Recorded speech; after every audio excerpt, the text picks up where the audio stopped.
할렐루야. 10월 23일 월요일 새벽입니다. 오늘 하나님께서 주시는 은혜의 말씀은 마태복음 4장 12절에서 17절 말씀이 되겠습니다. 신약성경 마태복음 4장 12절에서 17절 말씀을 봉독해 드리겠습니다. 예수께서 요한이 잡혔음을 들으시고 갈릴리로 물러가셨다가 나사렛을 떠나 스불론과 납달리 지경 해변에 있는 가버나움에 가서 사시니 이는 선지자 이사야를 통하여 하신 말씀을 이루려 하심이라. 일렀으되 스불론 땅과 납달리 땅과 요단강 저편 해변길과 이방의 갈릴리여, 흑암에 앉은 백성이 큰 빛을 보았고 사망의 땅과 그늘에 앉은 자들에게 빛이 빛이었도다 하였느니라. 이때부터 예수께서 비로소 전파하여 이르시되 회개하라, 천국이 가까이 왔느니라 하시더라. 아멘. 오늘은 갈릴리에서 시작된 하나님 나라, 갈릴리에서 시작된 하나님 나라라는 제목으로 하나님 말씀을 상고하겠습니다. 세례를 받으시고 마귀의 시험을 이기신 예수님께서 본격적인 사역을 시작하셨습니다. 공생애를 시작하신 것이죠. 17절에는 이렇게 기록되어져 있어요.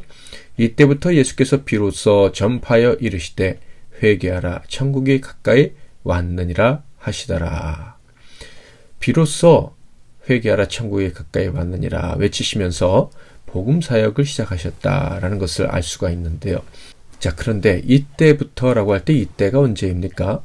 12절을 보면 예수님께서 갈릴리로 거처를 옮기신 후부터라는 것을 알 수 있는데, 특별히 요한이 투옥된 직후라고 되어 있습니다. 12절을 볼까요? 예수께서 요한이 잡혔음을 들으시고 갈릴리로 물러가셨다가 나사렛을 떠나 스불론과 납달리 지경 해변에 있는 가버나움에 가서 사시니.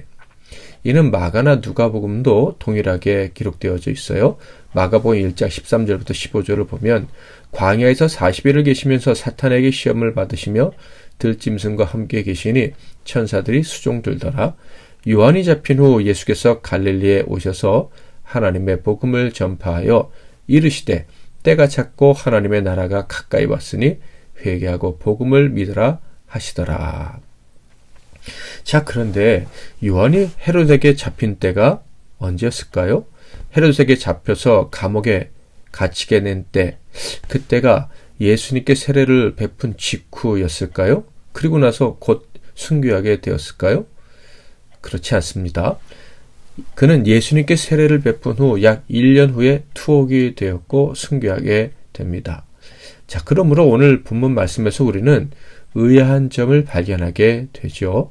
바로 예수님의 공생애는 3년이었는데 본격적으로 시작을 하신 것은 세례를 받으신 후 1년이 지난 때부터인가? 그러니까 요한이 옥에 갇힌 후부터 본격적으로 사역을 시작하셨다 하신 것 아닌가? 그렇다면 예수님의 공생애는 실질적으로 2년 정도인가? 라는 질문을 할 수가 있겠죠.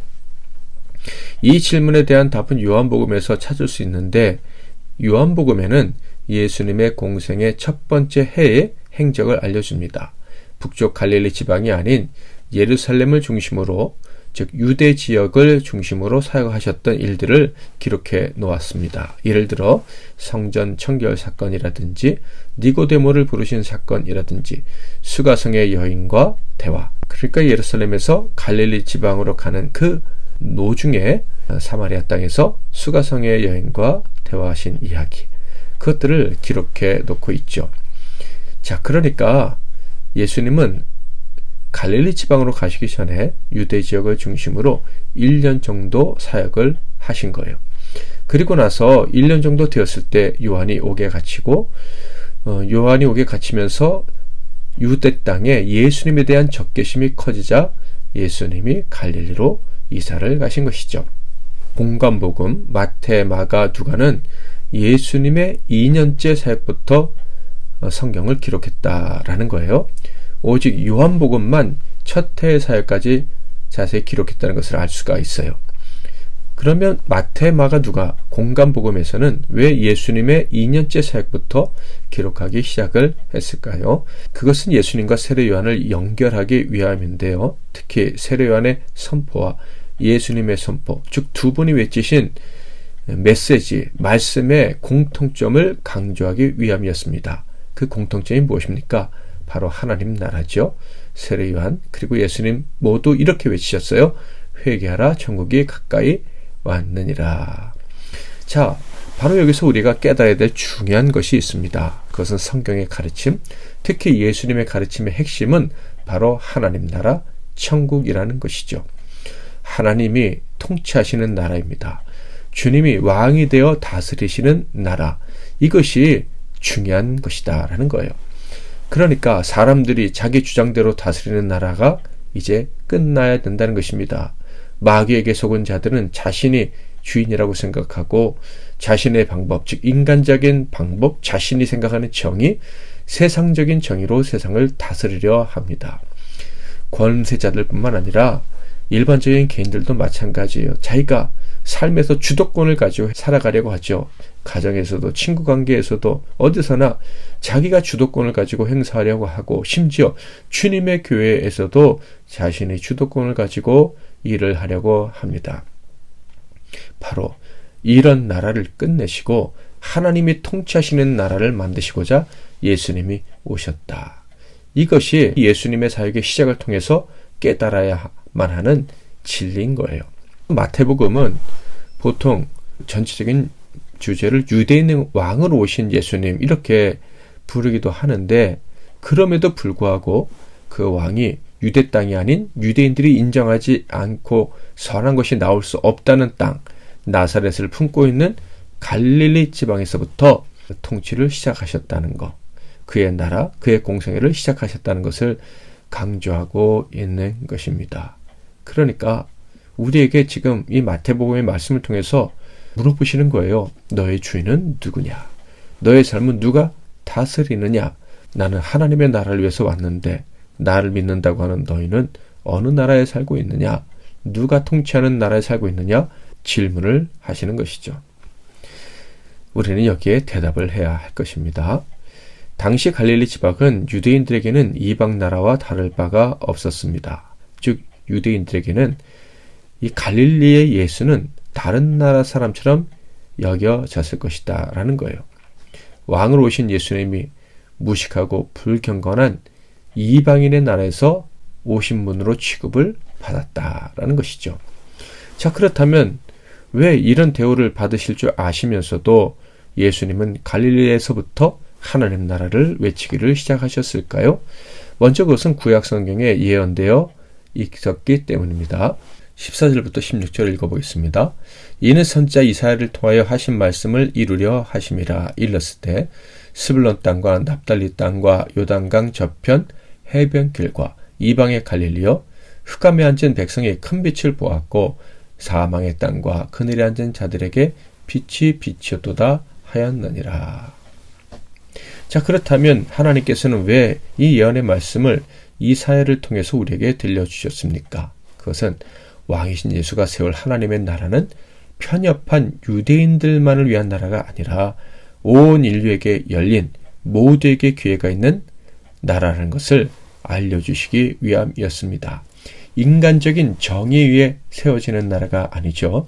누구든지 죄를 깨닫고 그 죄로 말미암은 교만을 버리고 십자가 앞에 나와서 은혜를 구하면 시민권을 획득할 수 있는 그 나라, 그런 나라를 세우기 위해 예수님이 오셨다는 것을 알려주시기 위해서 예수님은 갈릴리 지방에서 사역을 시작하실 것이다 라고 예언되어져 있었던 거예요.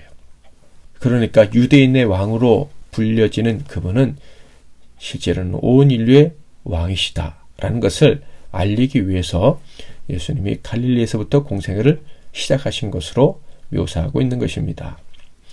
하나님의 사랑과 그 뜻은 우리 인간이 측량할 수 없는 것이죠. 아무리 성경을 많이 알고 믿음이 좋은 사람이라 할지라도 하나님의 사랑과 그 뜻을 짐작할 수조차 없어요. 만약 사람이 하나님의 뜻을 안다고 생각하고 또 심지어 하나님의 뜻이 내 뜻과 같을 것이라고 착각을 한다면요, 요나처럼 깊은 곳으로 추락하는 인생이 될 수 있습니다. 그것은 너무나도 큰 교만이기 때문이죠. 심지어 유대인들처럼 자신들의 왕이신 하나님 예수를 대적할 수도 있는 거예요. 오직 십자가의 은혜가 아니면 흑암 가운데 거할 수밖에 없는 자신, 무식하고 불경건한 이방인 같은 자신을 인정하고 십자가 앞으로 나아갈 때 그에게 희망이 있는 것입니다. 그가 바로 하나님의 나라 백성이 될 수가 있는 것이죠. 오직 십자가를 통해서만 열리는 문을 통해 천성을 향해 나아가는 저와 여러분이 되어야 할 것입니다. 십자가를 통해서 왕이신 하나님의 뜻을 깨닫고 순종하는 천국 백성다운 삶을 살아가는 저와 여러분이 될 수 있기를 주님의 이름으로 축복합니다. 찬양하고 기도하겠는데요. 찬송가 439장 십자가로 가까이 1절 4절 찬양하고 기도하겠습니다. 십자가로 가까이 나를 이끄시고 거기 흘린 보혈로 정케하옵소서. 십자가 무한 영광일세. 요단강을 건넌 후 영원한 시건네. 십자가에 가까이 의지하고 서서 전국 이를 때까지 항상 머물겠네. 십자가 무한 영광일세. 요단강을 건넌 후 영원한 시건네. 아멘. 말씀 잡고 기도하시고 승리하시는 하루 되시길 바랍니다. 제가 먼저 기도하겠습니다. 하나님 아버지, 예수께서 오셔서 하나님 나라를 시작해 주시니 감사합니다. 그런데 더욱 감사한 것은 자격 있다고 여겨지는 사람들이 있는 곳에서 하나님 나라를 시작하지 아니하시고 오히려 자격 있다고 여겨지는 자들이 멸시하고 천대하는 그곳에서 하나님 나라를 시작해 주시니 감사합니다. 그래서 우리같이 자격 없는 자, 십자가 아니면 도무지 희망을 가질 수 없는 자들도 하나님 나라 백성 될 수 있다는 소망을 갖게 해주시니 감사합니다. 오늘도 자격 없는 우리들이 천국 백성이 되어 주님의 다스림 인도하심을 받으며 오늘 하루를 살아가게 될 줄 믿습니다. 이 사실을 믿는 믿음으로 살아가는 우리 모든 성도들에게 오늘도 하나님이 합력해서 선을 이루시는 가장 좋은 길로 인도해 주시는 복을 누리게 하옵소서. 예수 그리스도의 이름으로 기도하옵나이다. 아멘.